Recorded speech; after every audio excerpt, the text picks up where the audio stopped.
وأنا أدعو الوزير المغربي إلى تصحيح علاقات المغرب مع الدول المجاورة له وتلبية مطالب الإصلاح لدى الشعب المغربي، وفي مقدمتها إلغاء الطقوس الملكية التي عفى عنها الزمان، والتي تقضي من كل مغربي أن يركع أمام الملك ويقبل أيديه.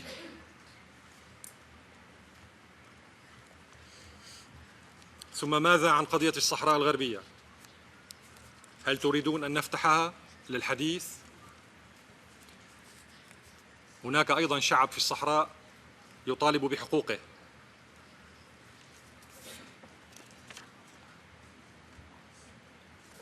Merci, Monsieur le Président.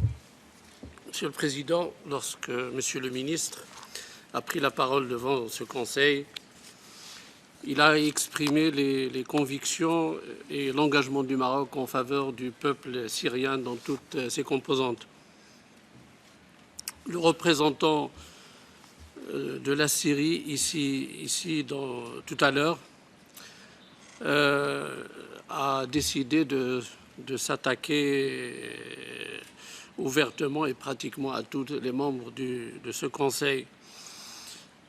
Je comprends le désarroi du représentant de la Syrie, faute de pouvoir répondre aux attentes de la communauté internationale en termes de solutions politiques, en termes de cessation de la violence et en termes de respect des droits de l'homme. Il semble qu'avoir adopté l'approche de la meilleure défense, c'est l'attaque. Bon, il s'est permis d'évoquer le Maroc à travers ce qu'a dit Monsieur le ministre et s'est permis de parler des réformes du Maroc et du protocole royal. Lorsque le ministre a parlé, il a parlé au nom des 32 millions des Marocains que nous sommes. Il a exprimé les convictions de l'ensemble du peuple marocain. Ce même peuple marocain qui n'a jamais hésité à être tout au long de l'histoire aux côtés des peuples arabes, à commencer par le peuple syrien. L'armée marocaine, les forces armées royales marocaines ont coulé leur sang pour défendre l'intégrité territoriale de la Syrie. Mais nous l'avons fait spontanément, nous n'attendons ni reconnaissance ni gratitude. La monarchie marocaine, c'est une monarchie qui est ancestrale et c'est une monarchie qui s'adapte et c'est une monarchie qui évolue et c'est une monarchie qui réforme. Et c'est pour cette raison-là que le Maroc s'est distingué dans le printemps arabe par une évolution pacifique, une évolution anticipatrice qui a permis au Maroc de disposer d'une des constitutions les plus avancées et de laquelle constitution a apporté des réformes très profonde qui a été adoptée par la grande majorité des Marocains. Donc je peux assurer le représentant de la Syrie que tous les 32 millions Marocains sont très fiers non seulement de ce que fait Sa Majesté le Roi, mais de la monarchie marocaine et de ce qu'elle apporte. Et lorsqu'ils expriment une déférence vis-à-vis de l'institution monarchique, ils le font spontanément, ils n'ont pas besoin de l'aval de quiconque ou de la reconnaissance encore moins du distingué représentant de la Syrie.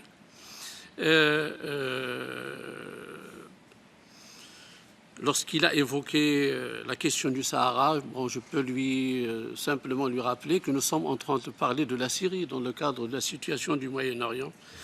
S'il veut parler de la question du Sahara, on peut en parler lorsque le temps viendra. Ce qu'il a dit me fait rappeler, et je pense que ça sera le dernier mot que je dirai, et je pense que le représentant de la Syrie le comprendra mieux. Je me limiterai à un passage très éloquent de la poésie arabe. Je citerai le suivant. إذا أتتك مدمتي من ناقص فهي الشهادة لي بأني كامل. Merci, Monsieur le Président. Merci.